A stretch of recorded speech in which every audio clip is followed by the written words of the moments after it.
Hello mga bebe, it's me, Bebe Irene. Sobrang namiss ko nga talaga ang pagbablog kaya naman tara, samahan niyo ako na gumala ulit. Unang araw nga ng Yasumi ko kaya naman pupunta kami sa Tenjin Matsuri. Mamaya malalaman niyo kung ano yung sinabi ko. Sa ngayon ay samahan niyo muna ako papunta roon. Mula nga dito sa Dekajima Station ay sumakay kami papunta sa Nishikuji Station para naman magnorikay kami papunta sa Pinaka-Tenma kung saan gaganapin yung Pinaka-Festival. Dito pa nga lang sa may labas ng station ay nakakita na ako ng mga nakasuot na yukata.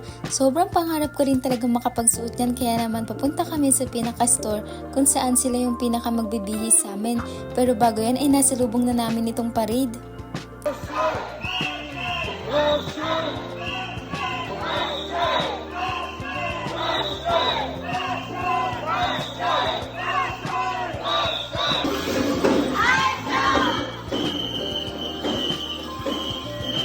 At alam nyo ba na hindi lang puro mga adults yung mga nagpa-perform yan, kundi pati na rin itong mga cute na mga bata.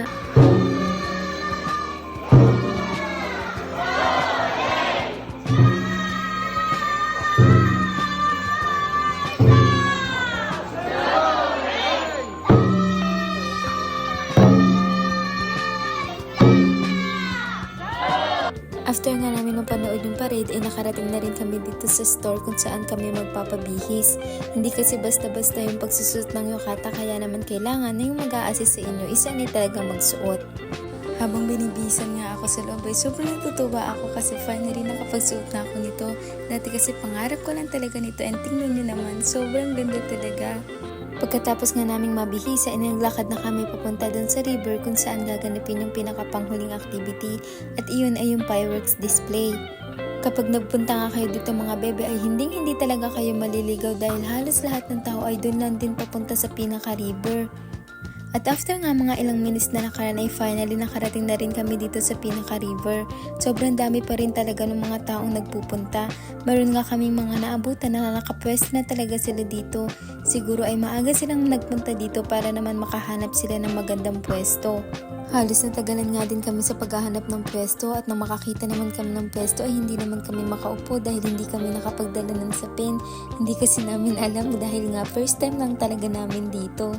And nang medyo nagdilim na nga ay nagsimula na rin yung boat parade at sobrang dami rin talaga ng mga kasali sa parade na yan. Halos iba't ibang design talaga yung mga ginawa nila sa kanilang boat. Ito nga at napaka-cute nitong nakita namin na to. At alam niyo ba mga bebe na itong Tenjin Matsuri or Tenjin Festival na ito ay ginaganap every July 24 and 25 ng taon. At kahit nga every year to ginagawa ay tingnan nyo naman at sobrang dami pa rin talagang taong gustong makapanood. At karamihan sa mga ito ay halos magpa-partner katulad na lang ng dalawang to. At after nga ng boat parade ay nagsimula na rin yung pinaka-fireworks. Heto at ipapakita ko sa inyo yung mga ilan na nakuhanan ko.